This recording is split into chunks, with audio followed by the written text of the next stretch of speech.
Not Quite Cool is a podcast that contains spoilers, opinions, and general nonsense. Listener discretion is advised. Do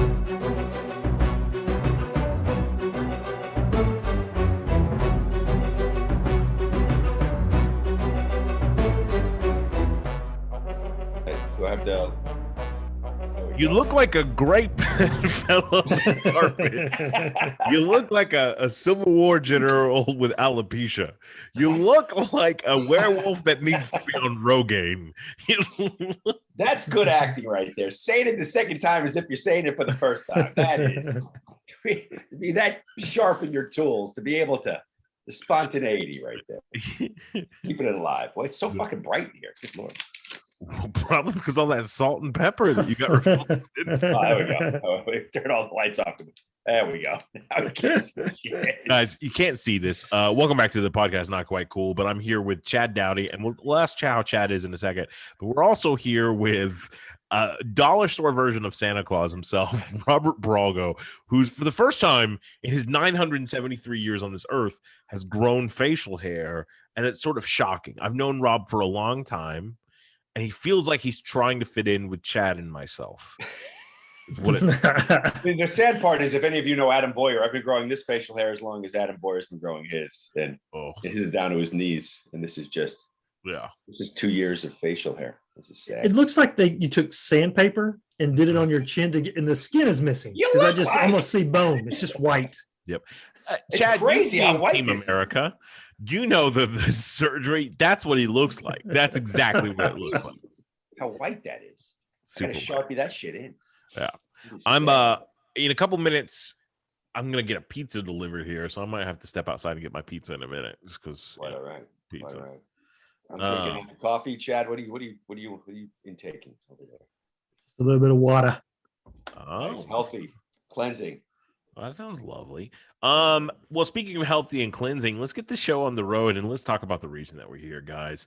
The main reason that we're here today is to talk about 3 episodes of the MCU's fantastic television series, and that's Hawkeye, starring Jeremy Renner. Who else is in it? Katie Bishop is played by who? Haley Steinfeld, Florence Pugh, Tony Dalton, Vera Farmiga, Frothy. All these people don't matter because we need to get to the most important one, Vincent fucking D'Onofrio. All right, so we 3 episodes. Chad, tell me your thoughts on all 3 of these episodes of Hawkeye since we've been gone. So, I don't like the fact, I know it's Vincent D'Onofrio. I don't like the fact that you dismiss everyone else, because Florence Pugh, I just want to watch the Florence Pugh show. Yeah. The Florence Pugh movie, whatever it is, huge fan of Florence Pugh, no matter what she does, but particularly as Yelena. I love her so much in this show. So, these were kind of different episodes to me. Like we're talking about episode 3, 4, and 5. Yeah. Episode 3 had some, pretty good action. Had that long shot of them in the car. There's some good looking stuff in that one. My favorite of the bunch, though, really was the 4th episode, because I like the character moments a lot. I loved when Vera Farmiga was kind of like questioning Hawkeye, almost like, what are your intentions with my daughter kind of deal. Yeah. I love that. I love that interaction with all 4 of them there. And then especially when Kate and Hawkeye did their little Christmas together. Yeah. And they were just hanging out, doing all that, and drinking. I love that. It was so good. And then to have the reveal of Yelena, which, you kind of knew that was coming if you follow anything, basically. So it wasn't like, oh my gosh, or whatever. And then the last episode, the one we just watched, excellent. Because like I said, it was the Yelena show. Florence Pugh was in it all throughout. And then, like you said, the shot at the end, Vincent D'Onofrio. I love it. Rob, old man Robin himself. How'd you feel about it? Well, I tell you, they don't make shows like they used to. This ain't no I Love Lucy. Oh, you're not going to air this, are you? This is going to be on TV. I have a lot to say about this, but I'm not going to say a whole lot. I'm going to say just really what's important here. And what's important here is the acting. It's tremendous. I think that scene, let me jump right to episode 5. Florence Pugh. I like Chad just said.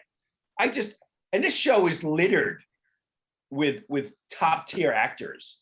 This show, you watch a show sometimes, and there'll be storylines like, just get me back to so and so, just get me back to so and so. I don't give a shit who we cut to. We're either cutting to Vera Farmiga and an actor who's becoming one of my favorites, Tony Dalton, who apparently could mustache twirl without using his hands. He's so fucking good. I mean, amazing. Or you're cutting to Haley Steinfeld. Or you're cutting to Hawkeye. Or you got Florence Pugh. Or this actress, I forgot her name, who's playing Echo. Or the Tracksuit Mafia. Or, God forbid, Vincent D'Onofrio gets a scene. It is just a buffet of great actors having great moments, telling a story. It's entertaining. I'm having a ball. They're mixing it up. Every famous Christmas song that you've ever entertained you. They're just pulling the story from the movies. But it's just, this quickly became my favorite Marvel show, and it might be my favorite show on television. I just don't understand. All this talk about this high tier action, the wonderful acting. Yeah. Did you hear that they used the great song? It's so damn entertaining. I'll say this. I like a scene where two great actors are going toe to toe. And for years, I mean, it's De Niro, Pacino, and Heat. And you've got Denzel Washington, Russell Crowe, and American Gay. I mean, the list goes on. Florence Pugh, Haley Steinfeld. That scene in her place now is in my top 5 of great actors sitting there going toe to toe. Littered with great actors. I haven't seen an actor steal a scene like Florence Pugh did to Haley Steinfeld. And I owned it like nobody's owned a scene I've seen in a long freaking time. I am thoroughly entertained. I tell you what, and I've liked every episode. I liked 1 and 2, and Keith, I think you and I really enjoyed 1 and 2. Some people were iffy on it.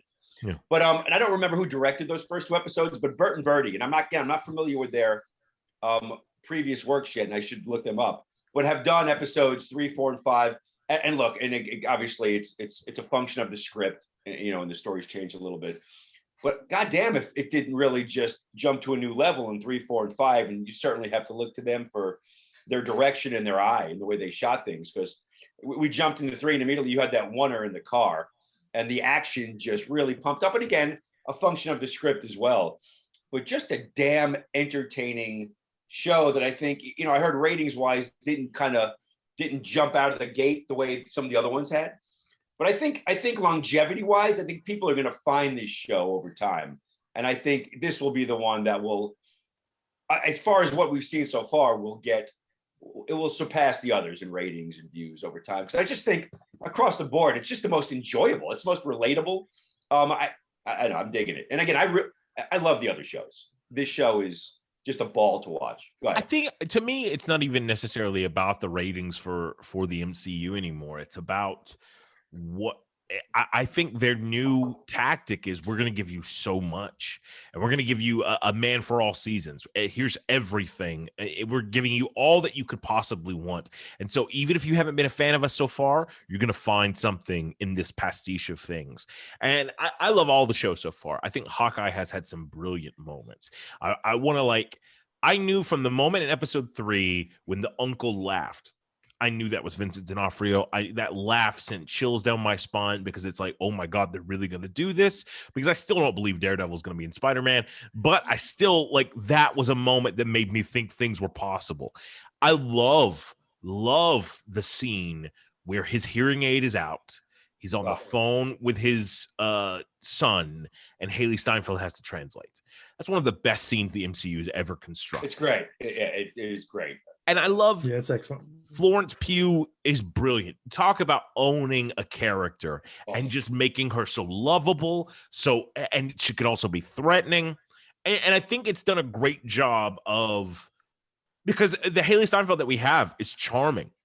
That Kate Bishop that she portrays is super charming. It's not the Kate Bishop from the comics. They've changed that character personality wise quite a bit, and now she's more of that fumbling, I'm trying my hardest, but I have this hero worship syndrome that represents all of us. So you have two different characters representing the everyman, and that's brilliant because Jeremy Renner is the everyman that's been beaten down. And Kate Bishop is the everyman that wants to be Jeremy Renner. And the whole series has this subplot of what it is to worship a hero and how our heroes let us down, how our heroes live up to expectations, and all of this stuff. In the background of that, you have Lucky the pizza dog, who's probably the best actor the MCU's ever fucking had. And I love that image in the end of when they're doing the end credits and you see Wilson Fisk's outline around the whole thing. That's the most comic book thing I've ever seen in my life, and I'm here for it. And I'm so scared for what's going to happen when Vincent D'Onofrio and Jeremy Renner get in a room, because goodbye Hawkeye. You don't fucking stand a chance, homeboy. Like, so that's exciting to me. I don't understand how they're going to wrap it up in one more episode. It feels like there's a lot of loose dangling plots, and I don't think we're going to get a season 2. And I don't think Marvel has any issue in wrapping things up, really. Yeah. You know, I think they tell an arc, they tell a piece, and then, you know, whatever part of that thing is kind of hitting, they move on in that direction. I don't think they have to wrap anything. Yeah, D'Onofrio beat the shit out of the Punisher. Yeah. Like he was a ragdoll. So I feel like Renner can handle his own. I don't. Yeah, it's a rough one. D'Onofrio like sugar water and all that shit. So I'm excited to see what happens. This is the first time I've wanted a season 2 out of any of the shows. All of them, I thought like it would have been nice if this gets to season 2, whatever. I never really anticipated any of them getting a season 2. I want one of this. And this is the only time that I've wanted them to give me a season 2 that's more akin to the comics. I want every episode of a season 2 to start with, I know this looks bad. I want every episode of season 2 to alternate back and forth between the fucking characters. And the thing that I wanted that I'm almost disappointed we don't get, and there's no way they're going to do this for the last episode. If they did, Kevin Feige's the ballsiest man in the world. Give me, and if you're a fan of the My Life as a Weapon publication, you'll know this, but give me the Lucky Pizza Dog issue. There's an issue of the comics where it's entirely told from his perspective. That's awesome. That would be amazing to see in a television episode. You know what I mean? I don't know if they'll do that. I hope they would, but that's just in the comic. In the comic, do you hear Lucky's thoughts, or is it just nope? Is it all visual? It's all visual. Yeah. So I think honestly, Keith, that Lucky thing that you're talking about, I could see Marvel actually doing that, but almost like as a holiday special next year. Yeah. Lucky the Pizza Dog holiday special. It doesn't have to be 45 minutes. You know what I mean? Just a little 10 minutes short, Lucky walking around, you know. Oh, yeah. I feel like they can do something like that. Yeah. But I do agree that this next episode has a lot to do. And I just don't see how they're going to do everything, you know, that they're going to do. And out of all of the shows, this is the one that I definitely don't expect to see a season 2. Yeah. You know, like the other ones. I mean, they've already announced Loki, but you could see that going. And then Falcon Winter Soldier ended with Captain America Winter Soldier. You could see more with that potentially, even though it might be a movie. But like, this is the one where I just didn't see it. I think they're going to kill Clint Barton. I think that's how this is going to end. I think he's going to show up at his family's doorstep for Christmas. There's no way he's not doing that. They're not killing. You can't set up a fun Christmas show and kill him at the end. Yeah. I mean, again, that would be the ballsiest. I don't think the smartest, but the most ballsy thing. I think there's no way he doesn't show up for Christmas, and Kate may be with him. But you're right. That's the safe one. I want Vincent D'Onofrio to pick him up and be like, "Did you see Full Metal Jacket?" and just rip him in half. That's what I want. Because again, that's the thing that's going to thematically drive it home. It's hero worship comes at a cost at times, right? But again, I'm a bitter old man. Do you know how many times my heart's been broken? I've earned this beard, unlike Schmaltzy McGee over here. No, I'm like straining just to make it grow over here. I want to see, D'Onofrio is like King Shark. Yeah, rips him in fucking half. That's all I want. The show. Look, if the show did wrap everything up, I mean, what would they have to? We have to get Hawkeye home. We have to have Yelena find out why, come to terms with Hawkeye and come to an agreement. And she saves him. She's going to save Hawkeye. It could be a situation where Kingpin. Yeah, I'm saying if you could wrap it up this way, Kingpin's almost about to kill Hawkeye. Yelena is the one that saves Hawkeye. Yeah, I disagree. absolutely. I think it's Echo saves Hawkeye. Yeah, I okay. think they're going to save that arc, though, the full arc for I the think- Echo series. Yeah, I agree with Rob on that. I can see an Echo series. I can see her doubting it and then going into the series where D'Onofrio is co-lead or, is recurring in that thing. We got to figure out the Tony Dalton thing with what's her name, with the mom. Echo, she's got to solve something there. What is this? I go write the thing down. You got to figure out what's on the watch. Put your glasses on, Rob. Watch, Jesus, yeah. You got to figure out what her dad was into because there's something there. You have to figure out what Armand was talking about before. I think the dad is a red herring, though. I think the dad's a red herring because everybody. Maybe. I don't think they're gonna come back to that at all. They got a recognizable good actor for that. Almost like they got the girl from Buffy in Vampire Slayer in WandaVision, and they did nothing with it. I think they're using the dad as that, but they've got to figure out. Laura, is she Mockingbird? I mean, they've been teasing that she's got a history bigger than shit in this thing. She's into everything. She speaks German. Why did you turn into Larry the Cable Guy for a second? Bigger than shit. That was bigger than shit. Hey, there was a moment in Age of Ultron when they show up at the house for the first time and they see the family. Everybody's like, "What the hell is this?" And Hawkeye says, "Fury knew about this and he helped me hide it." The first thing Stark says, he looks at it, he goes, "She's clearly an agent."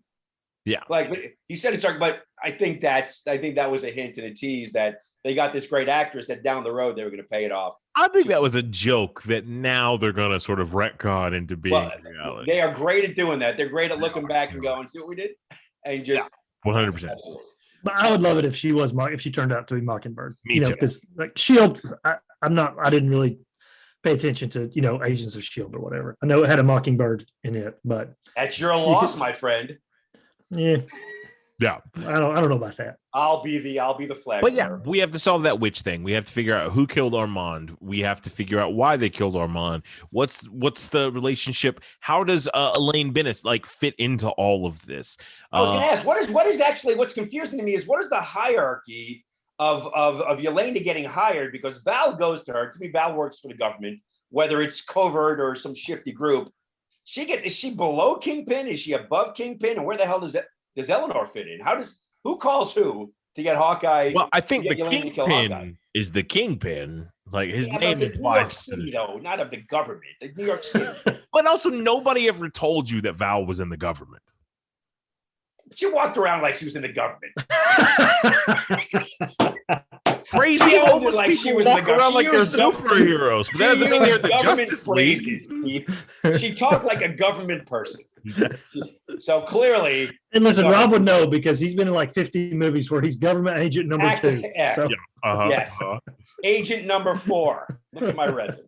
I mean, I agree that by comic standards, she should be spy agent government adjacent, but there's never been any confirmation of that. It could be that she's carrying on that Val is what's his name from the comics? Phil Rose? Was that his name in the comics? He was in Daredevil season 1 and he died. Karen Page killed him in season 1, right? He was the Kingpin's right-hand man. What if Val now has that position? And that explains her whole dynamic. You know what I mean? So she's working and being an emissary for the Kingpin. And they realign and make Dark Avengers with now Wilson Fisk as the head of it. Instead of Osborn. Yeah. I mean, that's totally a possible thing and makes her not work for the government. So fuck you. Government. Government. Well, I didn't necessarily think she worked for the government, but I was a little confused because I was thinking the whole time that, Elaine from Seinfeld is the one that hired Yelena. And then at the end, she was like basically saying she was hired by Kingpin. So, you guys keep talking, I'm going to go get my pizza. Gotcha. Pizza dog. Yeah. So, but yeah, that's what I was a little confused about that too. Yeah, and unless do the timelines line up again, because we don't know what time frame when they were standing at the cemetery. We don't know when that was. And that day literally could have been one of these days. It could have been 2 days ago, 3 days ago within this timeline. So it could have been Eleanor calls Kingpin calls Val flies to find Yelena.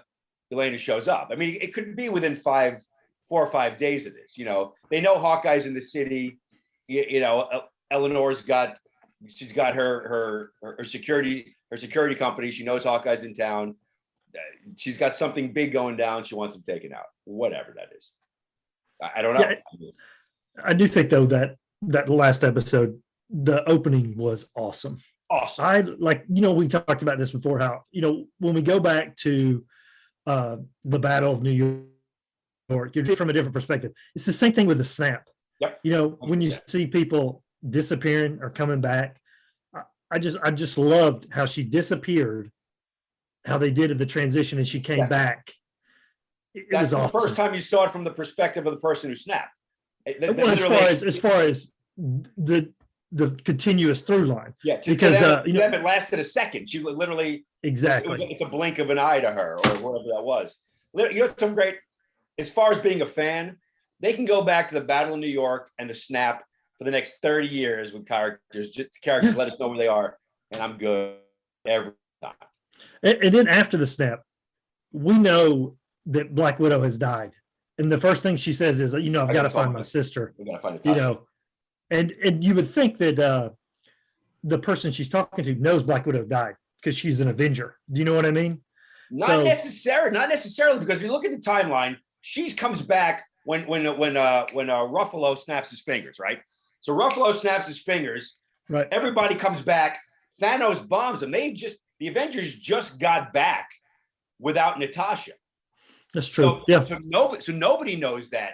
And what drives me crazy is that I don't like it. We've talked about this a million times in shows when people just don't, based upon what people have experienced, they're not behaving in a way that seems natural.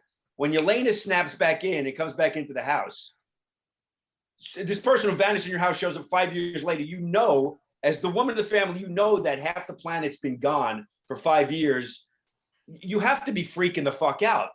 But they're not. Oh my God! Hey, what's you know? There was no reality to me of the way she was behaving in the apocalypse for the past 5 years, and that drove me nuts. That she wasn't again. We're going back to Ted. The teddy bear comes up walking, and everybody starts screaming like crazy. Like, because if you saw that, you'd shit your pants. That to me, that was that bothered me. That wasn't. You know the way everybody was freaking out in the hospital when what's her name came back. Rambo. That's Monica Rambo. That behavior was missing when Yelena snapped back. I'm not going to knock the show for that. It was just one of those things that was a little bit off for me time wise.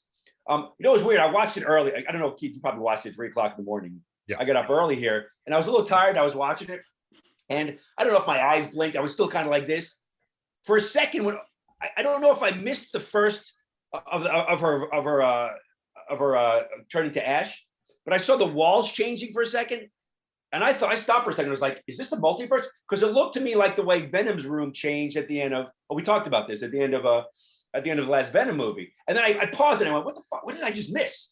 And then okay, I had missed the snapping, but what a cool effect to see the world rebuilding itself to the way it was in her eyes, and it's awesome. Yeah. I think you got to watch this show and think Florence Pugh has just got to be at the top of Marvel's list. Going, give her everything, give her a movie, make her the head of the Avengers or whatever the hell it is. I mean, it's just she's phenomenal. She's incredible at what she does. She's just embodies that character in such a strong way. But speaking of that, because I got more pizza to eat and we got a lot of shit to talk about, let's move on to another Marvel product that I think I'm the only person that watched. I only watched the first 5 episodes, but it's the newest Marvel series on Hulu. It's called Hit Monkey, an animated.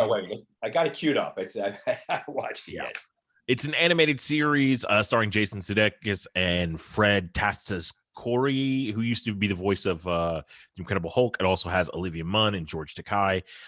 It's the story of a monkey who becomes a hitman and is also haunted by the ghost of a former hitman.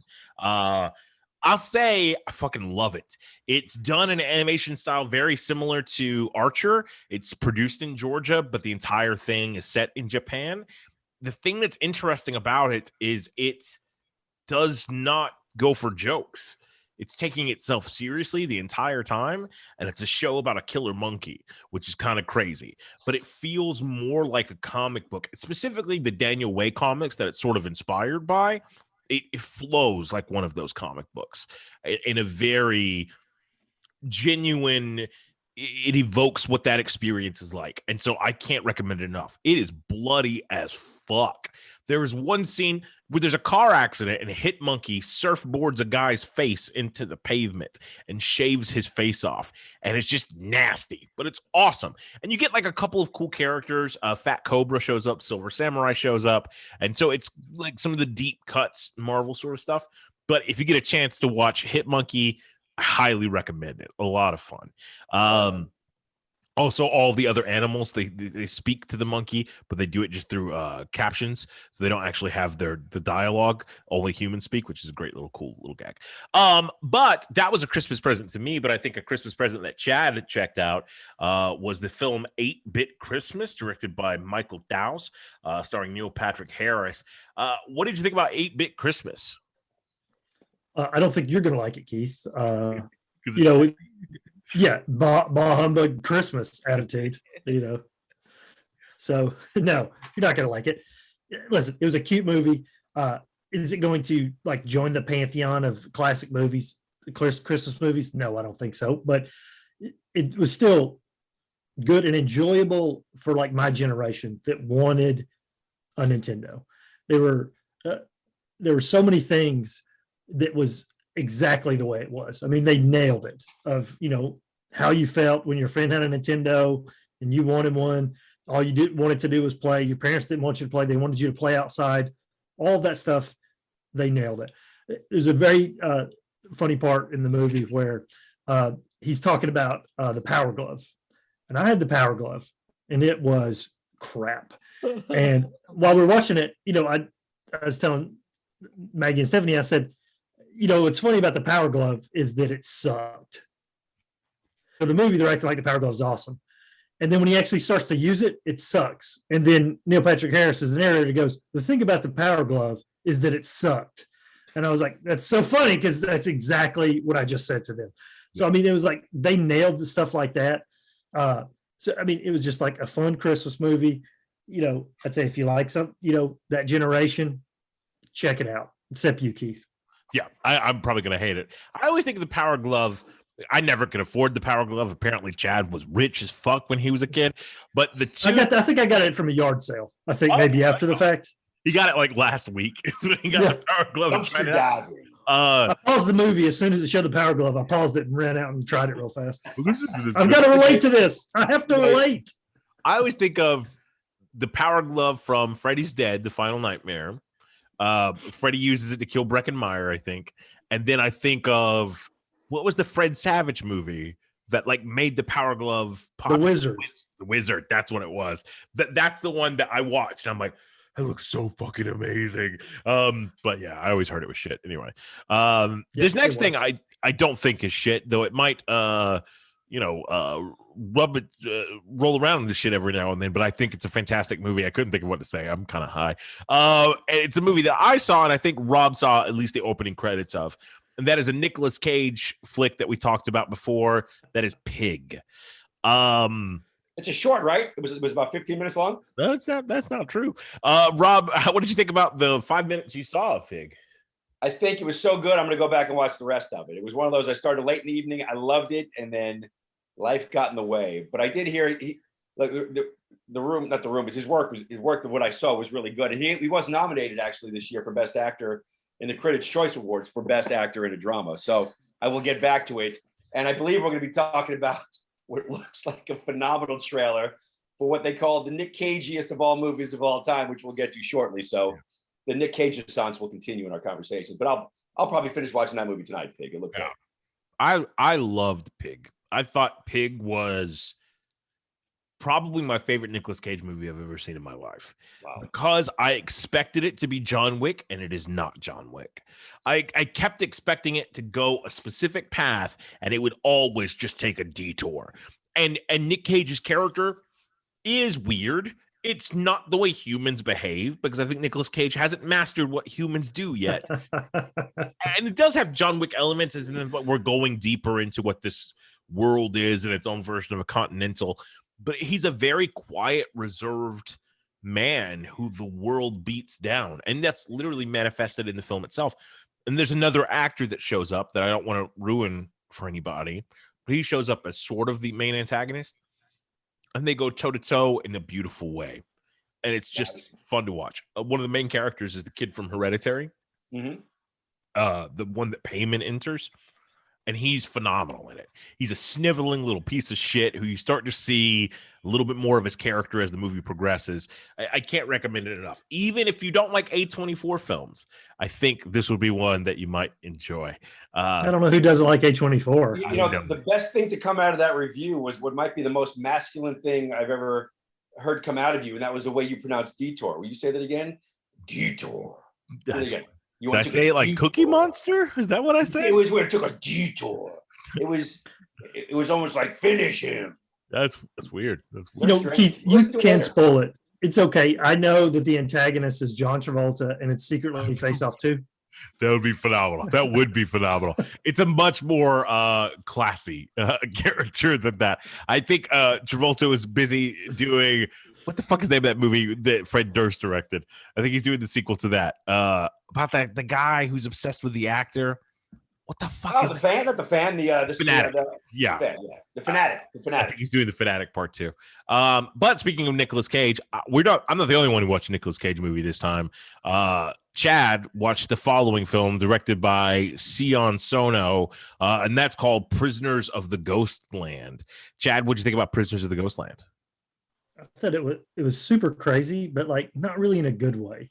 I did not enjoy this movie. You know, it's a little bit of Mad Max. She was super crazy, but it's not in a good way. Yeah, not like in a bad way. It's a little bit of Mad Max, a little bit of help comes from Frogtown, but it's like they're just throwing a bunch of stuff at the screen. Not a lot of it works. I even feel like Nicolas Cage didn't have his heart in this one.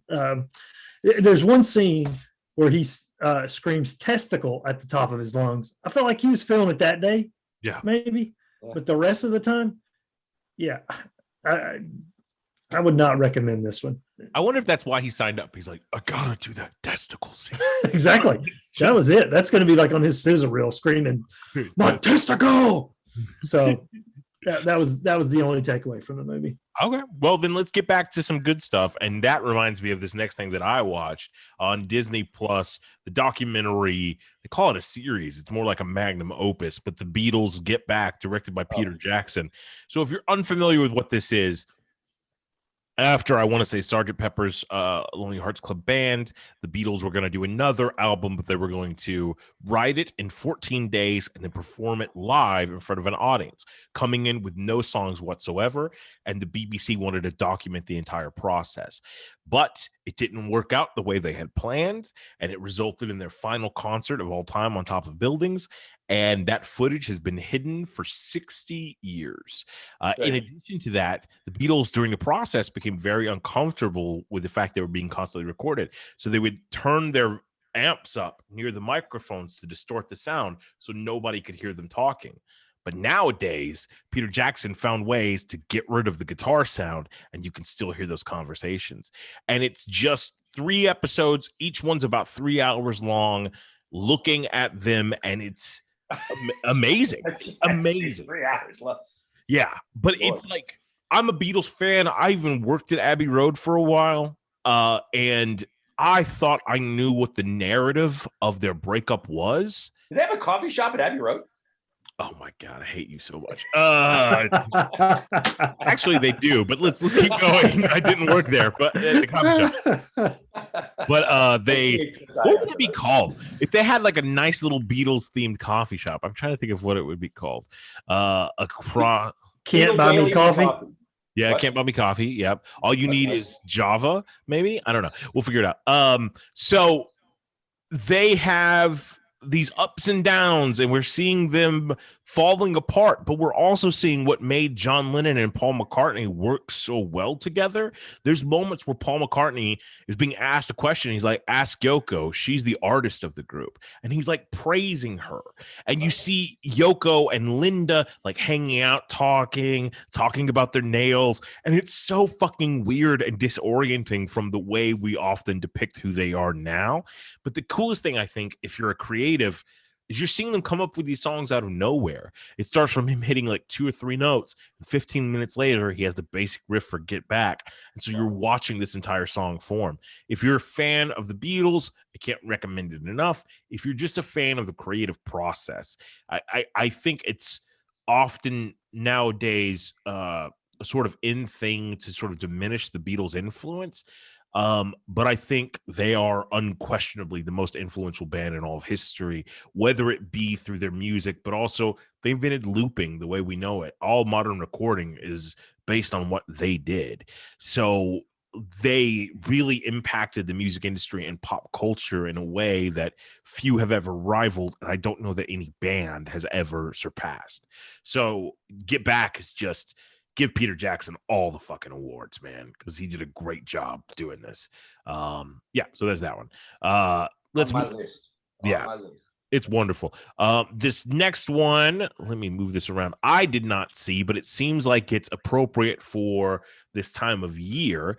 I think is a Spanish film called Le Calendrier, maybe French, but it's the French. Advent calendar. Chad, what do you think about the Advent calendar? Yeah, it's French. Cool. I dug this one a lot. This is great holiday horror.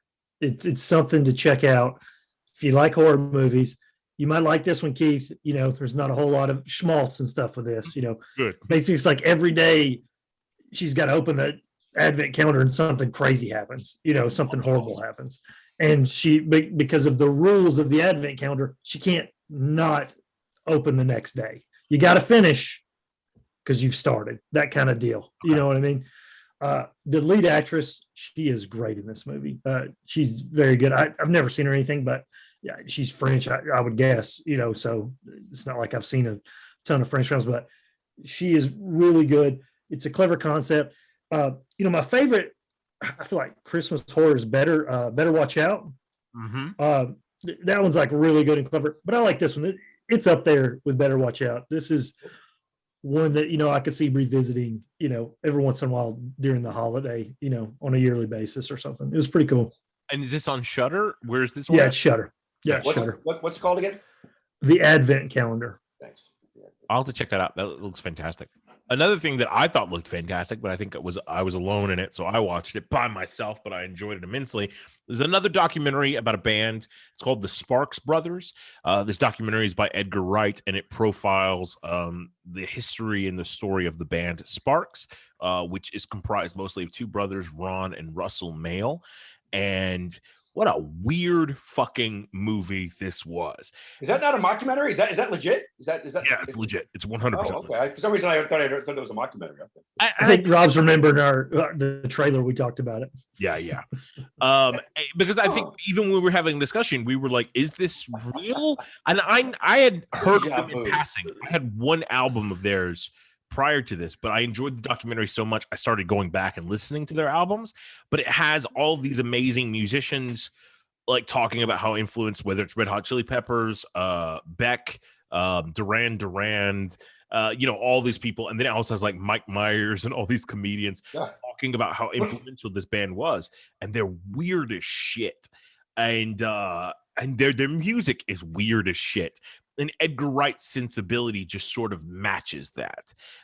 So if you're a fan of Edgar Wright, I suggest this immensely because it's all cheeky humor that he's using to tell this story. And I went in not knowing anything about the band and just found myself very much enjoying it. Excuse me. But here's the deal. As we go on to the next topic, let me bring up a point about what this podcast is. What is it? Generally, what we like to do is we like to talk about recent films or television series that have come out and review them, give our thoughts, or recent trailers. And then every now and then Rob wants to talk about whatever Rob wants to talk about. So Rob wants to talk about Ted Lasso, which I think came out 6 years ago, but he just watched the first episode. So Rob, You know what's so goddamn funny is I'm sitting here looking at my notes and it says Ted Lasso, and I'm going, I don't know if I should bring that up right now. It's on a roll. Literally 10 seconds. Did I actually say the words Ted Lasso and not realize I said it? Because the way you stopped in your tracks was like I said, can I talk about Ted Lasso? Let me talk about Ted Lasso for a second. Little late to the party here. And, let me just say this about Ted Lasso. Often expectations are the killer of enjoyment.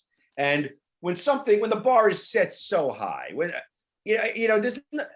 the reviews, people raved about it. It got all the awards. Everybody was loving it. Yada, yada. So finally, I turn on the first episode. And I couldn't be more just, there's no way this lives up to it. I had a ball.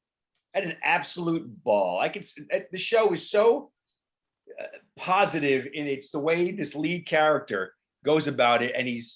And you're not gonna believe this, Chad, but he's a punny guy. And his puns are pretty good. I mean, his dad jokes are, A game. And just, again, well cast, well written, well done. I look, if anybody else is late to the party on Ted Lasso, you get your ass in there. You get good stuff. I'm looking forward to season 2, which is queued up, ready to rock and roll.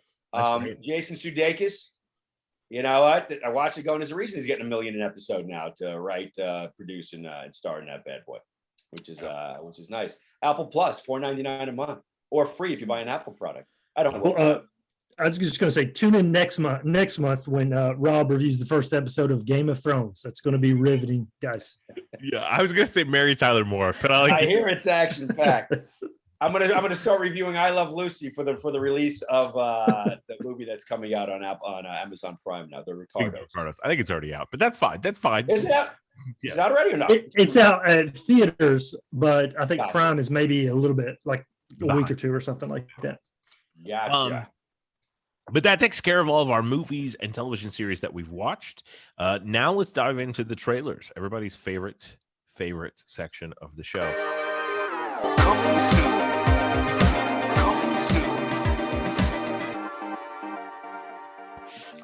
So this first one is resurrecting some great ideas, directed by Lana Wachowski. That is The Matrix Resurrections. Return to a world of two realities. One, everyday life. The other, what lies behind it. To find out if his reality is a construct, to truly know himself, Mr. Anderson will have to choose to follow the White Rabbit once more.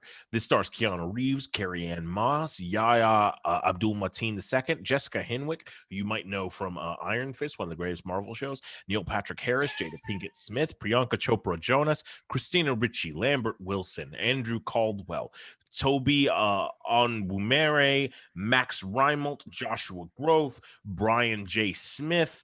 The cast goes on and on. L. Troy Wilson. Looks fantastic. We just saw the last trailer for The Matrix Resurrections. Chad, do you think they're going to be able to successfully resurrect this franchise? Based on the trailer, I'd say yes. I don't know about the execution of the movie, but this trailer really hit for me. This trailer was awesome. I loved some of the shots of the prior movies, and I'm a huge fan of Neo and Trinity as a couple, and that's what we get. We get Neo and Trinity. It's awesome. Colleen Wing, she looked great. The action looks amazing. This trailer really, like I said, it really, really hit for me. Rob, what did you think? Yeah, I love the first Matrix, like everybody. I think it still holds up real well. I wasn't as big a fan as 2 and 3. Just one of those things.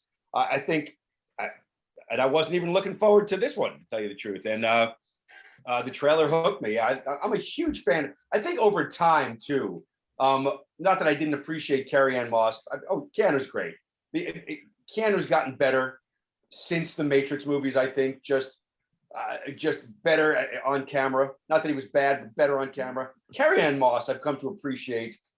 I probably should have appreciated her more back in the day, but just watching her work over the past decade plus is just.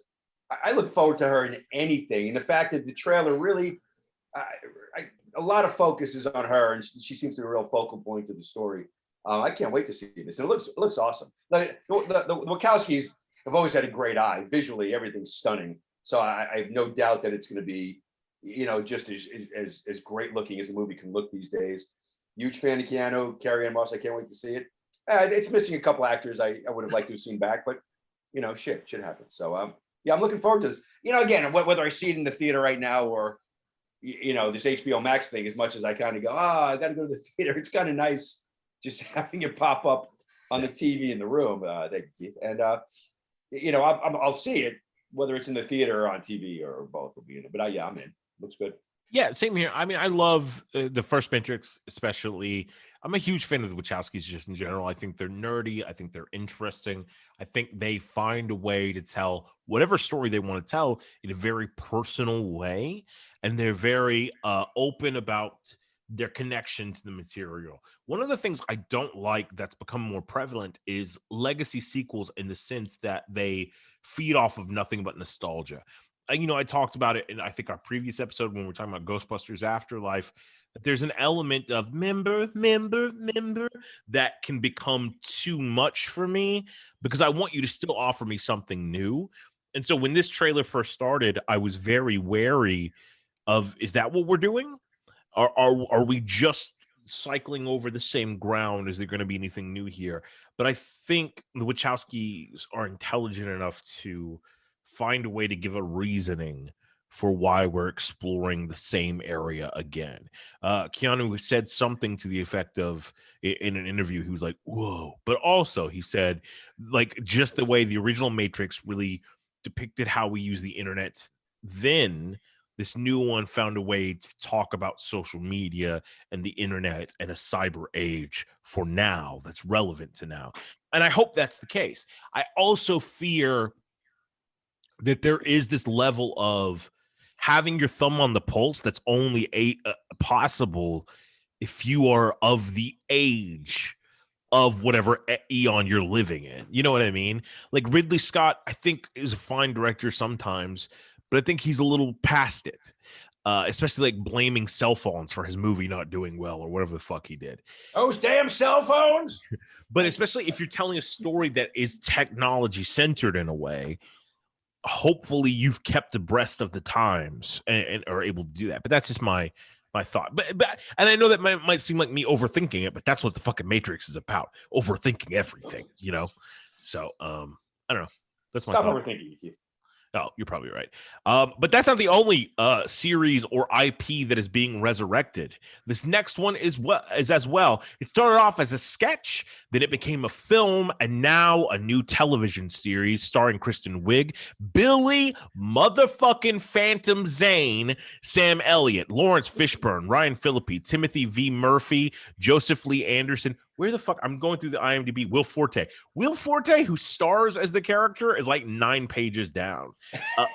It's kind of crazy. But I'm surprised you didn't get to it going 9 pages down, because my daughter was listening to the podcast last time, and I don't know what movie it was, but you had listed like probably 20 people in the cast. And she said, is he listening to extras now? He's just going. I just know He that respects all positions. Catering. And I get it. Yeah. You're an actor. I understand. would have to read that far down to get to me and Rob, so that's what I'm just doing it for that purpose. You're just planning for the future. We're never gonna hear our names. Exactly. 40 just in case. But obviously, this is a TV series based on the Saturday Night Live sketch spoofing the 1980s action series MacGyver, and that is MacGruber, the series, coming to Peacock. Chad, what'd you think about this trailer for MacGruber? They're going for it with this trailer. Yeah. I mean, he rips out a guy's throat in the trailer. Is this what you want? Is this what you want? I'm a fan of the movie. The sketch is fine or whatever. So I think it's very funny. It's well done. So I'm looking forward to this. I feel like, and I'm not even kidding, I feel like the MacGruber movie has the greatest sex scene in movie history. And what's so funny about it is that I've said that to people before, and they're like, yeah, I know the sex scene in the graveyard. And I'm like, no, the other sex scene with Kristen Wiig in the bedroom. This movie has 2 amazing sex scenes that if you don't even know which one is the greatest sex scene in the history of cinema. It's amazing. So yeah, I'm definitely looking forward to this. Even this where he's like, smell you later. And I mean that. I will smell you later. Yeah, it's just so funny. Like I'm gonna watch this. I'm definitely watching it. Will Forte's a genius. I mean, from the first moment I saw him on Saturday Night Live, I thought just some psychopath had wandered off the streets of New York and somehow got on stage. And Chad and I have talked about this. We mentioned two guys who, when working together, did some funny shit. And that's Sudeikis and Will Forte. They did a bit a couple of times. And Chad knows where I'm going, where they were the commentators for the Pro Bowlers tour. And look, you just got to go to YouTube and pull up Sudeikis and Forte watching. What was Forte's last name? Stink? Bill Stink. Yeah, Greg Stink. Best in the business. Greg Stink. I mean, just go watch the fucking skit. And look, if you know Forte and you like his stuff, yeah. And I was just shaking my head, smiling at just the insanity of this trailer. And I went, it's on Peacock.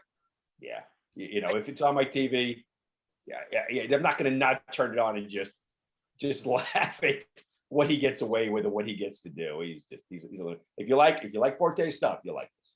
I think he's brilliant. I think him, Sudeikis, Will Hader are just like amazing at everything they do.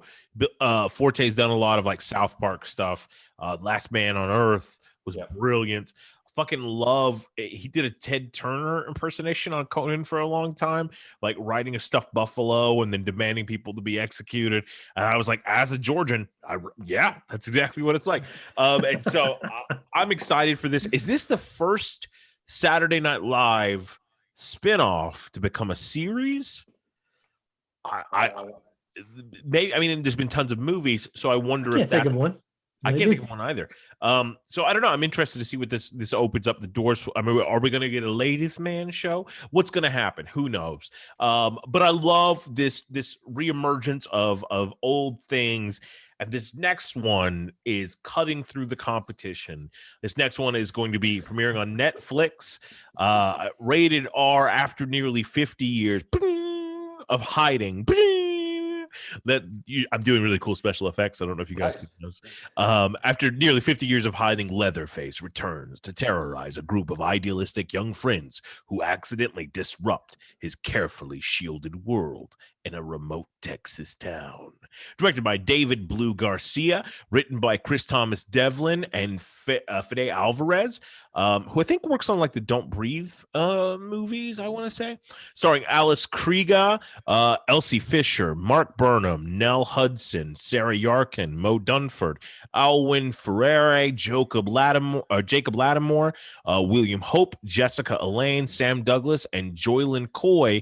This is obviously the Texas Chainsaw Massacre. Chad, what'd you think about this preview for Texas Chainsaw Massacre? So yeah, supposedly it's a direct sequel to the original. Okay. And I think even in the cast list, not the actress because she's passed away, but I believe that someone is playing Sally in this. I think so too. So, I already closed it, but yes. So that's pretty cool. As far as that goes. This trailer didn't show much though, but I'm wondering, did someone kill like Leatherface's dog? Because it seemed like this was John Wick Leatherface. He's like, he's digging up his old weapons. He's pulling the chainsaw out of the wall or whatever. Now I'm going to go kill because they killed my dog. It seemed like John Wick Leatherface. I'm down with that. I would love to see. I'm going to watch it. Yeah, when he gets the gold coin scene instead, it's just like fingertips. He's just like, gotta get my currency. Like, Braga, what'd you think about it? Not much. I just no interest in seeing another. What's so funny? I was watching this trailer. I'm thinking, every time I've tried to start a chainsaw, it just never has ever started. I mean, are you talking about a literal chainsaw or the real chainsaw? It's real chainsaw. It's something. It just will not fire. It's like an old lawnmower. Every goddamn time I want to start a chainsaw, I got to take it to the shop. I got to have somebody come by. There's something always, brand new. And I want to see a movie where Leatherface is having a bad day and his chainsaw will just not start. And people just walking by him taunting him like, fuck you. And his chainsaw, just nothing. That's what I want to see. Especially a chainsaw from the 70s. Did he leave gas in that? Because that would fucking ruin that whole Yes, exactly. The Texas Chainsaw series is a weird one. I didn't watch the Iron Fist one. I skipped that one. I wanted to see it. It just was like in theaters for half a day, and then it was like $26 at Walmart. But one is classic, One's the one that everybody remembers. 2 is weird, but I like it. It's funny. 3 is Leatherface, and that's a weird as fuck one. What was the weird one with McConaughey and Renee Zellweger? That's Next It's Generation, 4. which I think Okay. is 4. Yeah, It's the 4th one. I don't know if they call it 4. yeah, But yes, 4th one. yeah. But that's Next Generation. Renee Zellweger and Matthew McConaughey, and then you get into the remakes, which have prequels to the remakes, sequels to the remakes. Then you had the newest one, which I think is disconnected from all of the continuity, and then this one, which might be trying to do what Halloween Kills does. And if Halloween Kills is any indication, Jesus fucking Christ. But I'm here for it. I think Leatherface is such an interesting character. I think that idea of the cannibals that take, the wayward straggler. I mean, that's a part of history. That's happened numerous times on the frontier. That's one of the boogeyman stories that founded this country. And Texas Chainsaw Massacre is a great representation of it. Also, that first film is fucking classic because everybody thinks of it as so grotesque and you never see blood. You know what I mean? It's an illusion. And so I'm here to see what Netflix does with it. The color palette was a little off for me, if I'm just being honest. Like, it felt like the color choices felt weird in the trailer, but I don't know. We'll see. They did use the noise. I like the noise a lot. Well, I'd like to see Netflix just do any horror, Yeah. as far as let's continue some more that maybe you're not going to bring out at the movies, Yeah. Let's see Leprechaun 7 on Netflix or do it. Leprechaun direct sequel. Bring I think Jennifer it'd be Aniston Leprechaun back. 8, but that's fine. And Warwick Davis isn't going to mind you fucking up his movie series. But yeah, no, it's totally fine. Zombie Invasion 2. I don't have to say. We were talking about good horror films. No, we're not. I wasn't when I said Leprechaun 7. So. Oh no. Well, meanwhile, in another universe, let's talk about our next film, and that is a preview for Spider-Man Across the Spider-Verse Part 1, directed by Joaquim Dos Santos, Kemp Powers, and Justin K. Thompson, written by Phil Lord, Christopher Miller, and Dave Callahan. Miles Morales returns for the next chapter of the Oscar-winning Spider-Verse saga, an epic adventure that will transport Brooklyn's full-time friendly neighborhood Spider-Man across the multiverse to join forces with Gwen Stacy and a new team of Spider people to face off with a villain more powerful than anything they have ever encountered. Starring the voices of Shamik Moore as Miles Morales, Haley Steinfeld as Gwen Stacy, Oscar Isaac as Miguel O'Hara, aka Spider-Man 2099, Jake Johnson as Peter B. Parker, and Issa Rae as Jessica Drew. I'm sure we're going to get some other voices as we progress to it. We see that we go into it seems like it's only 2 clips, but they call it a trailer. So Chad, what did you think of this thing that was definitely a trailer? At the beginning, I was getting ready for my rant because I was like, this is a clip. And I guess you could argue that they put some stuff at the end that made it not a clip. So I was really surprised with the original Into the Spider-Verse, how good it was. I was not expecting that. It was excellent. I'm a big fan of Miles Morales anyways from the comics, but I still, I wasn't sure, but it was awesome. So, I'm going to watch this one. I like how even in this one, even though it's a sequel, they're playing with the art again. It's the art of the first one is kind of out there and it's different from what you're used to. And the first clip is the art that we're used to with Into the Spider-Verse. But when he is, fighting Spider-Man 2099, it's different. So I like the fact that they're just taking chances. They're playing with it. And apparently, I guess this is 2 of. Yeah. Yeah, I think they actually worked on 2 and 3 back to back or simultaneously, if I'm not mistaken. So, so that's Gotcha. cool. Yeah. So I'm going to watch this, of course. Now, Rob, I know you don't like animation unless the people are kissing. What did you think about this trailer? Wait, I got to stop for a second. Baby. He doesn't know what that cartoon means. He doesn't remember anything from any podcast we've ever done. Yeah, Tuesday. It was an early podcast. He's talking about how he didn't like the way I they want kissed. to welcome everybody to the Invincible. first podcast of this group. Exactly. I don't know. Episode 1. And we've even made that joke several times, and he still has no idea. 51st Dates with Rob Pralgo. We're right. Listen, I'm bringing the podcast to a screeching halt right now. I got to tell you this, Keith. Rob called me the other day, and we were talking about something, and he goes, "Hey, did you hear these South Park guys? They just sold and made a ton of money. Like, it's ungodly the amount of money they got. I was like, yeah, we talked about it on the podcast. You were on that podcast. Twice. Yeah. We talked about when that deal was happening, and then I reviewed the first movie. I'm sorry, I can't hear you guys. I can't. The problem is the sound on this computer is terrible. I don't know what's going on. Anyway, back to regular scheduled programming. Spider-Verse, Rob.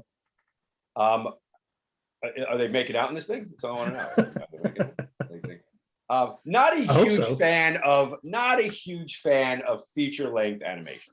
That being said, but I don't hate it. Generally speaking, did I enjoy the first Spider-Verse? Yeah, it was great. I mean, it was.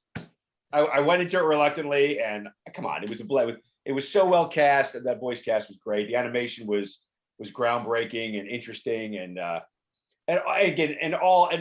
it just littered with fun characters. I mean, it was like eye candy with Nicolas Cage as Spider Noir and Mulaney as Spider. I mean, it was a blast. It was an absolute. If it's half as fun as the first one, it'll be fun. I'm curious to see that. Marvel had mentioned, or there were rumors that it's possible characters from the What If series could bleed into the live action, Captain Carter and things like that. Sony being the little brother of Marvel, going, hey, we want to do what they're doing. Hey, I'm wondering if maybe some of their animation characters will bleed over eventually into the Sony universe as they're doing with their little Spider-Verse. I'm just curious about that, if you guys give that any thought. If not, do you think they'll have any characters making out? I think, like, as far as the What If characters bleeding over, I think that's what's going to happen in Doctor Strange. Yeah. I think you're going to see either Captain Carter, or you're going to see evil Doctor Strange, or you're going to see the zombie thing would be cool, but I don't think it would become a huge element of it. But something of that effect is going to bleed into it. But as far as the Spider-Verse characters, I think you will eventually get to those, but I think it will be further down the line.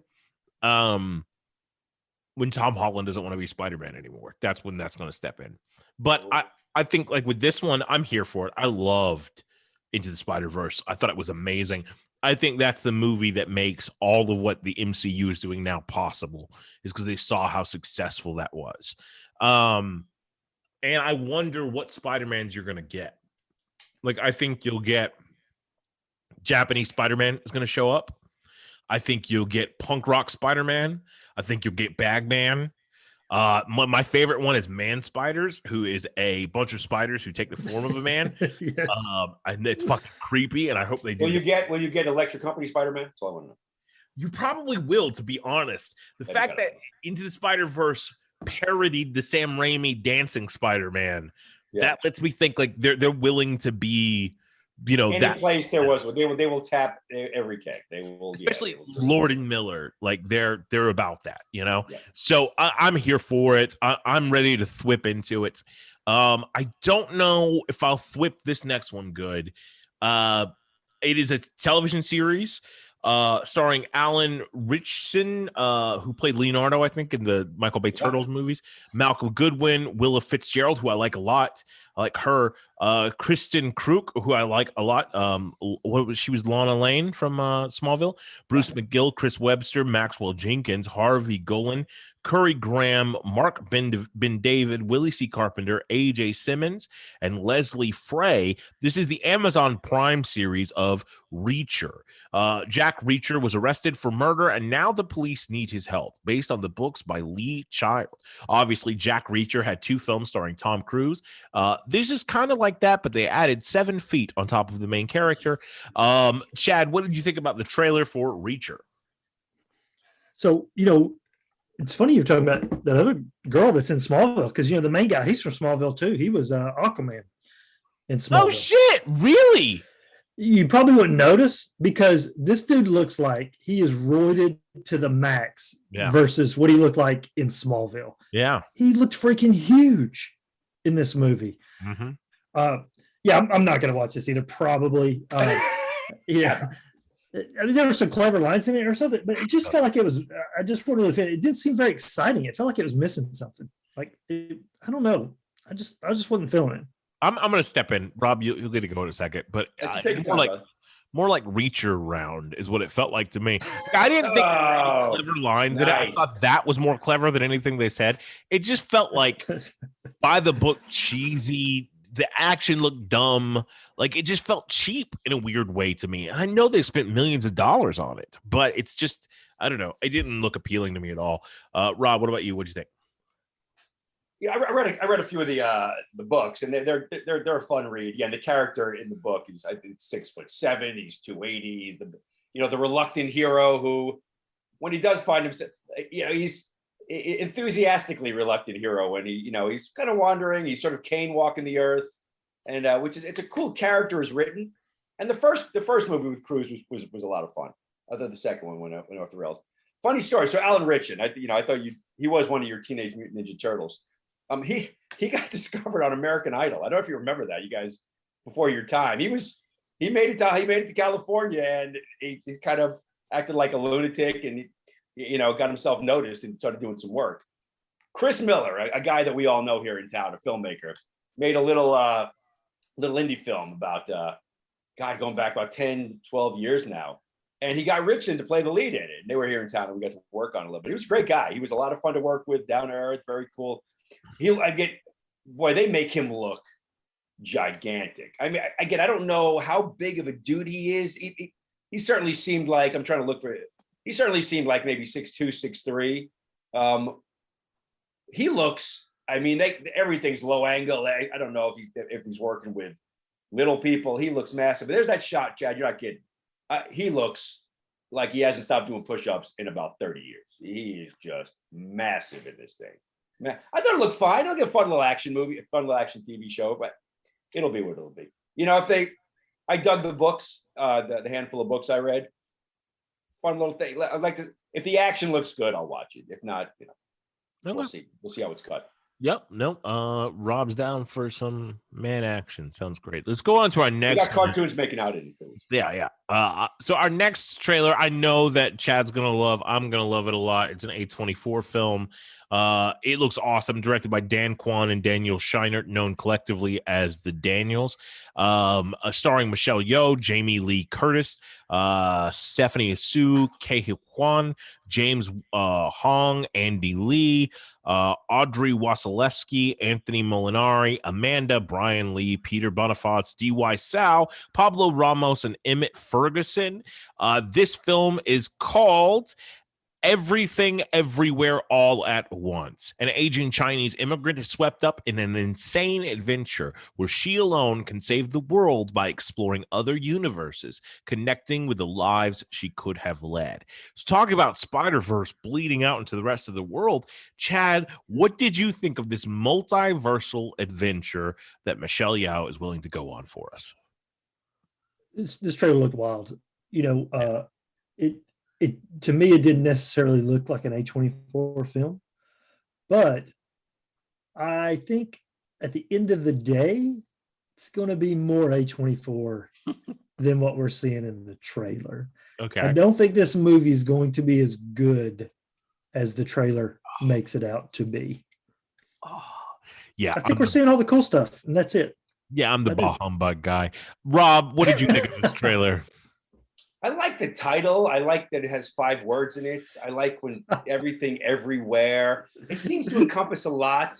If they shot it, if they actually captured visuals for it, I bet Rob did not watch the trailer. Yeah, you know why? I know exactly why he didn't. Because when you sent the list of trailers, this one was at the top, and so Rob thought you were making a joke that all the trailers we're going to watch everything, everywhere, all at once. We're watching all the trailers. He had no idea that was the title of a movie. I think that's giving Rob. As I look back at the text, you are 1,000% correct. That's not true. I thought he was just being a jerk. Like we're going to watch 1,000 trailers. Here's my impersonation of Rob when he gets the text to see the trailers. Oh, we're doing a podcast. Fuck. and just tosses the fucking phone. Ready for whatever, just talk about it. I think this looks awesome. I think this is going to be in the vein of like a Donnie Darko sort of film that's probably going to have a really intense cult following just because it looks Oh my God, Chad's doing some bullshit. Dear listener, you can't see this, but Chad's gone off the rails, doing thumbs downs to Donnie Darko. To me, Michelle Yeoh is an amazing actress. She could do no wrong, and it's great for her to get a starring role in a movie like this. That's part of the thing that excites me so much, to see her as a person doing It's a Wonderful Life in the multiverse. Fuck yes, that's great. I'm here for that all day long. And while that may seem magical, this next film definitely seems magical. Directed by David Yates, written by J.K. Rowling and Stephen Kloves. The third installment of the Fantastic Beasts and Where to Find Them series, which follows the adventure of Newt Scamander. That's Fantastic Beasts 3, The Secrets of Dumbledore. Starring Mads Mikkelsen as Grindelwald, Jude Law, Catherine Waterston, Eddie Redmayne, Ezra Miller, Alison Sudol, Dan Fogler, Callum Turner, Oliver Masucci, Jessica Williams. Oh, I fucking love Jessica Williams. She's from The Daily Show. She's absolutely incredible. Poppy Corby-Took, Richard Coyle, Victoria Yates, Alexander Kuznetsov, Wilf Scolding, Maria Fernanda Candido, Amelia Carlson, and Jeremy Azis. Yeah, this is the third. I don't know if it's the final part of the Fantastic Beasts franchise. We will see, but it looks like it's going towards a culmination. 5 in total? Jesus Christ. I believe so. That was the original plan anyway. So that being said, Chad, what'd you think about this? Was it fantastic or was it not? You know, the Fantastic Beasts movies, to me, they're nowhere near on the same level as the Harry Potter films. Yeah. I just feel like it's been kind of a misstep, this whole series with the Fantastic Beasts stuff. You know, pun intended, it doesn't have the same magic as Harry Potter. It really doesn't. And I think they kind of realized that a little bit, because I feel like this trailer leans heavily on Dumbledore and Hogwarts. It shows a lot of Hogwarts. You know, it's like that thing, you know, remember, you know, where you really like Harry Potter, come watch this one because of that. So, I mean, it's fine. I'm going to watch this because it's in that world. But I'm not really feeling it, the trailer, as much. And it's funny that they have, you know, Mads cast as Grindelwald. In the Harry Potter movies and the books, every year there's a different teacher for Defense Against the Dark Arts. Every Fantastic Beasts movie, there should be a different actor playing Grindelwald. Yeah. Because the first movie was, you know, Colin Farrell. Then it was Johnny Depp. Now it's Mads. Just have somebody else playing. Keep it going, movie. 100%. Yeah. We're doing that. Yeah. Rob, what do you think? Yeah, you know, I dug the Harry Potter movies. They were a lot of fun. I read the first book. I mean, I was a little after my time, but I really enjoyed. I enjoyed the stories. They were well done. They did pull you into it. They were, as Chad would say, magical. The first one of these was okay. You know, it's well cast. I mean, I love Ezra Miller. I'm a big fan of Eddie Redmayne. And Colin Farrell. You know, I was actually disappointed at the end when they revealed that Farrell wasn't coming back, and he kind of evolved into Depp, and who I love, but I think Depp can do no wrong. And I thought the best thing about the second one was Johnny Depp. You know, I might be a Depp apologist as far as, you know, his work goes. I'd rather see him on screen than not. And I love Mads Mikkelsen, but when I saw the trailer, I think you realize that, again, love or hate Johnny Depp, there is something solely unique to Johnny Depp that nobody else has or nobody else brings. And as interesting as Mads Mikkelsen is, until I saw him on screen, I went, yeah, fuck, Mads Mikkelsen is great. And I want him in everything, except it's such a different feel. It's such a different vibe. And it's missing an air of mystery and uniqueness and bizarreness that Johnny Depp has, that he carries with him, that it just fell flat to me. It really fell flat to me. That's my vibe. I think, like, the thing about it to me is the Harry Potter franchise is so indelible to such a generation, because I don't think anybody expected it to be as massive as it was. There are very few franchises that can warrant having their entirely own theme park. You know what I mean? And Harry Potter is, and it's sort of, I know the books were big already, but what those movies did came out of nowhere. And to the amount of success where the Fantastic Beasts movies seemed to try to be formulaic and trying to recreate that level of success.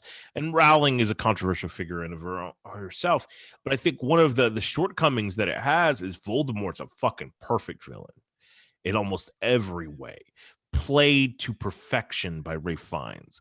And I think there has been little to distinguish Grindelwald from what Voldemort's intentions are. You know what I mean? Like it's almost like we're doing another Hitler. That seems like what it's like. And I just think Voldemort's always done it better. So this character of Grindelwald, whether it's Depp, whether it's Farrell, whether it's Mads Mikkelsen, I don't give a shit if it's Whoopi Goldberg. Like it's not being characterized in a way that's distinctive enough for me to give as much of a shit as I want to. Don't get me wrong. I think these movies are fine. They're entertaining. They're a lot of popcorn. Got it. I'll watch this because I feel obligated that I have to, because at least me and Chad are watching all the trailers and movies, and Fuckface over here is just working on his. Why'd you guys jump on here? Working on his beard. Yeah, it's Chia Pet beard.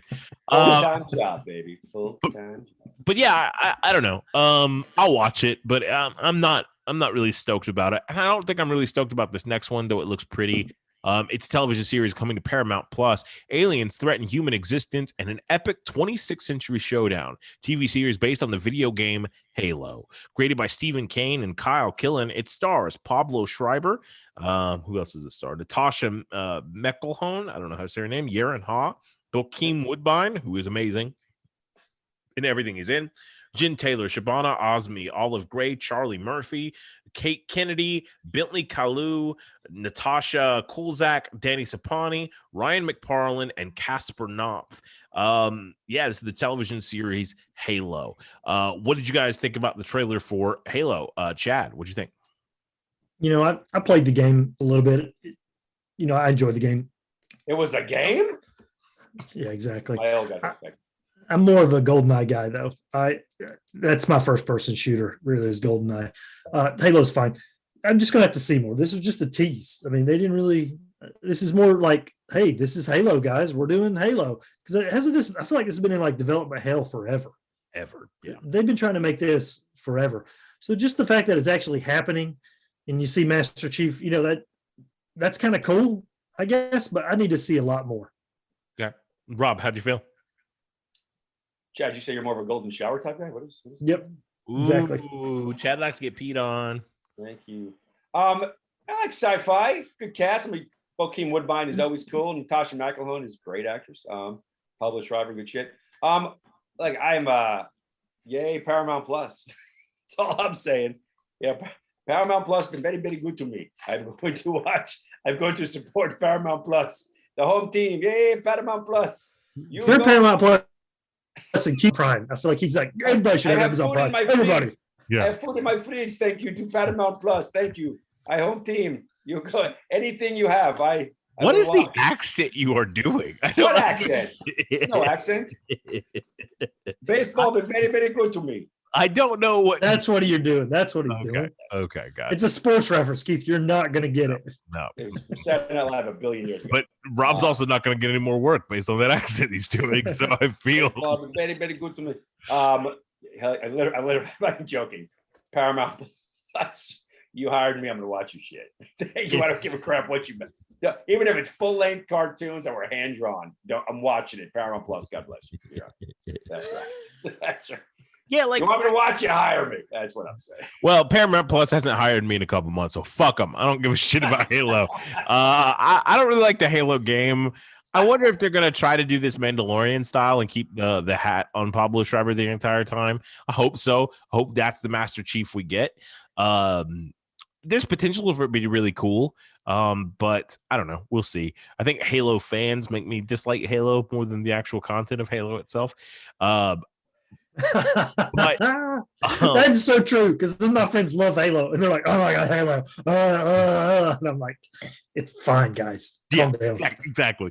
So but speaking of the comparison to Mandalorian, let's talk about one of the actors from the Mandalorian. Pedro Pascal is going to be starring in this next film, which, oh my god, In the story, cash-strapped Nicolas Cage agrees to make a paid appearance at a billionaire superfan's birthday party, but is really an informant for the CIA, since the billionaire fan is a drug kingpin and gets cast in a Tarantino movie. That sentence was confusing in a lot of ways, but I'm here for it. Directed by Tom Gormican, written by Kevin Etten and Tom Gormican, starring Nicolas Cage, Pedro Pascal, Neil Patrick Harris, Tiffany Haddish, Sharon Horgan, Ike Barinholtz, Eli Jane, Jacob Scipio, Alessandra Mastronardi, Joanna Boban, Paco Leon, Lily Moshin, Caroline Booten, Harry Tarasi, Mario Perez, and Bjorn Frielberg. This movie is entitled, and it's a brilliant title for the movie, The Unbearable Weight of Massive Talent.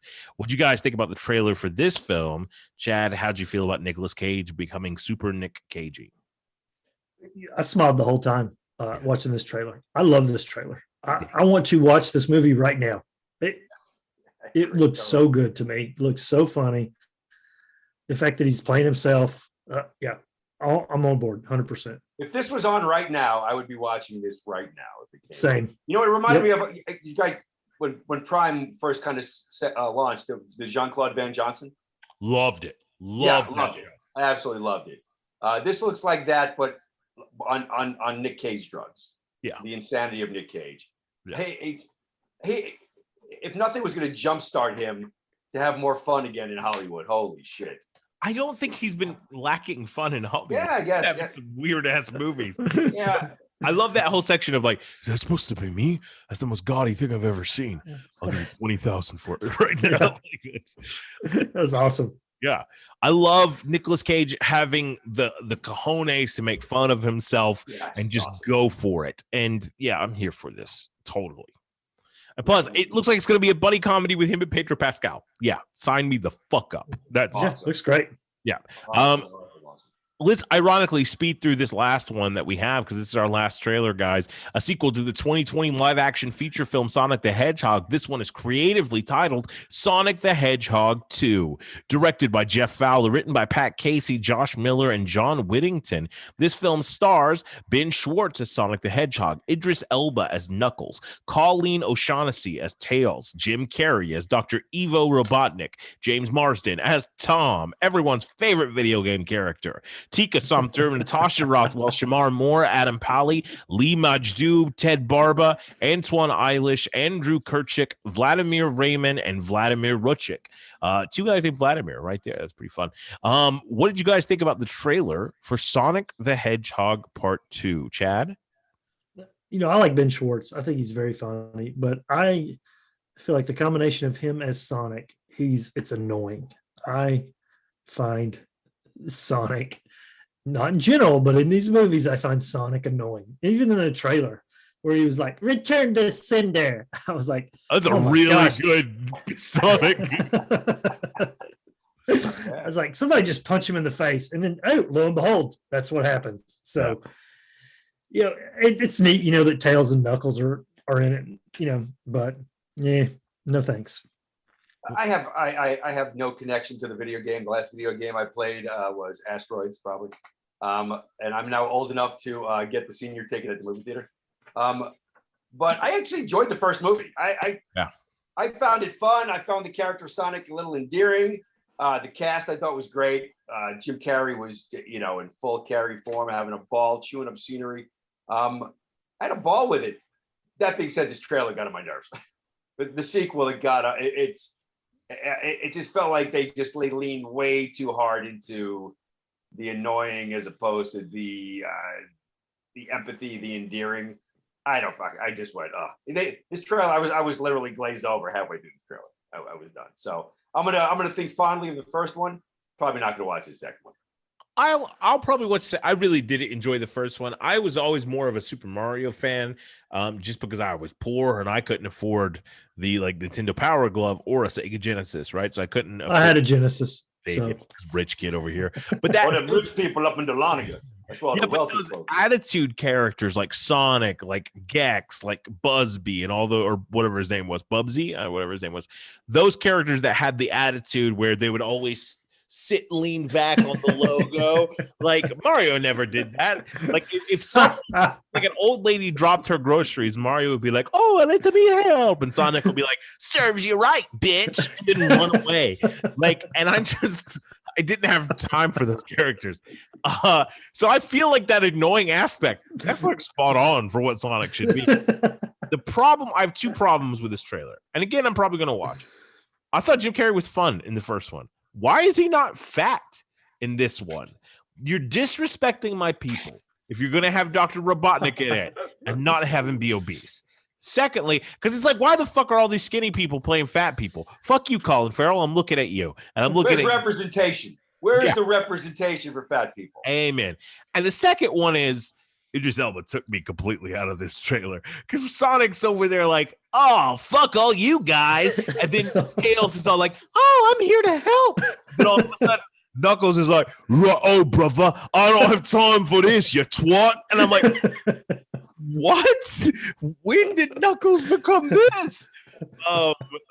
No, drastically different than what my brain pictured Knuckles sounding like. And I also, like, for a second when the trailer started, I remembered Knuckles was in it, and I guess I just misremembered. I thought The Rock had been cast as Knuckles, and then Idris Elba's voice came out, and I'm like, what the fuck did The Rock do? And anyway, yeah, I'll probably watch it, but I don't think so.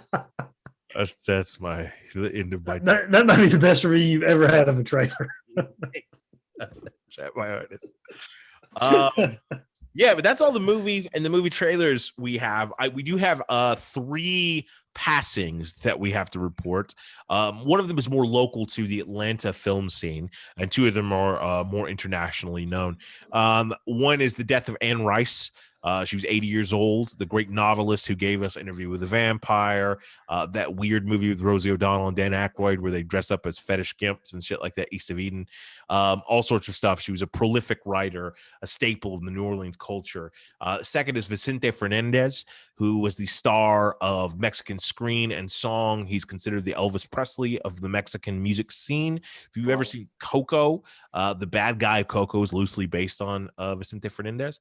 And so, you know, our hearts go out to the fans and people of that. And the third one is a local Atlanta actor named Cory Scott Allen, who I had the privilege of working with on Dope Sick. He's also in The Staircase. He's a consummate actor here in Atlanta, just working the grind, and sadly has passed away. So our thoughts out to all of those people, their families, their loved ones, all of that.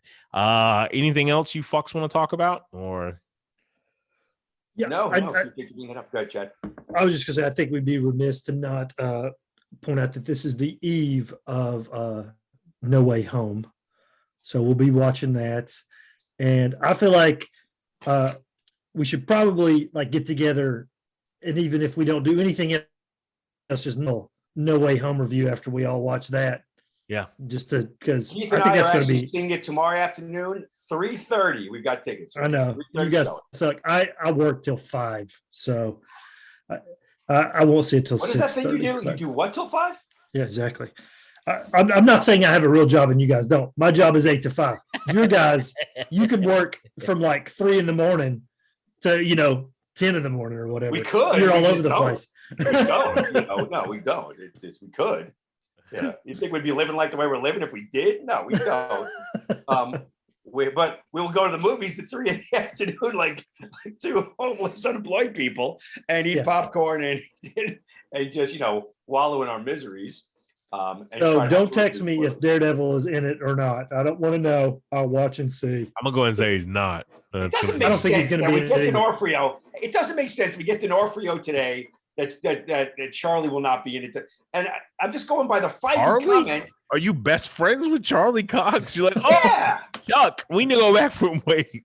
Yeah, back Charlie's. Yeah, Charlie. Look for a second. Did you see the interview with Kevin Feige? You sent it to me 9 times just to try to prove your point, but it's still not true. I never sent it to you. I sent you a comment about it. I never sent you the trailer. Why would he come out and say that if it wasn't just inevitable? What he also said how that manifests has yet to be seen. Yeah, but did you see the crazy lunatic next to him cackling with the weird hairdo? Like, yeah, it'll be out in my Sony movie tomorrow. Yeah, come on. It's exactly what she was doing. Yeah, it did. Yeah. For the love. Charlie Cox will be in Spider-Man No Way Home. Okay. And if he's not, he's right off screen where you can't see him, but he's right there. Yeah. And he was blind. He couldn't find his way into the scene. He couldn't hit his mark. Principal off camera, Charlie Cox. Thank you. I do love that when he was doing, I think, Daredevil season 2, probably season 1, he was auditioning for Solo. He was auditioning for Han Solo, the character. And he's like, I went in to do the reading, and I was so used to doing Matt Murdock that I kept like staring off and not looking at the people I was supposed to be in the scene with, because just acting was supposed to be blind for him at that point. And he's like, I didn't realize until I left. And I'm like, fuck me. Like,